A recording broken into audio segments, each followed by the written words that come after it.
Hello everyone, good evening. সন্ধ্যেবেলা দেখো চলে এসেছি রান্নাঘরে। আর রান্নাঘরে এসেই দেখো বসিয়ে দিয়ে দিয়েছি দুধ জাল দিতে।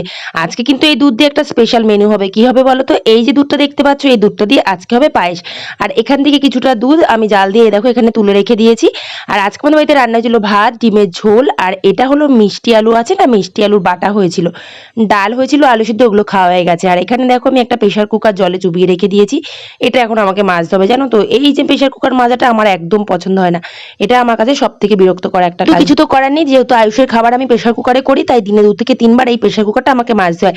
আর এই যে প্রেশার কুকারটা দেখতে পাচ্ছ, এটা কিন্তু একদম নতুন একটা প্রেশার কুকার। দুদিন হলো মা এই প্রেশার কুকারটা কিনে নিয়ে এসেছে। আমাদের দুটো প্রেশার কুকার খারাপ হয়ে গেছিল, সেই দুটো বিক্রি করতে গিয়ে 170 টাকা পেয়েছি। 170 টাকার সঙ্গে আরো টাকা যোগ করে মা এই প্রেশার কুকারটা 800 টাকা দিয়ে কিনে নিয়ে এসেছে। তোমরাই ভেবে দেখো নতুন অবস্থায় জিনিসের কত দাম, আর পুরনো হয়ে গেলে সত্যি সেটার কোনো দাম থাকে না।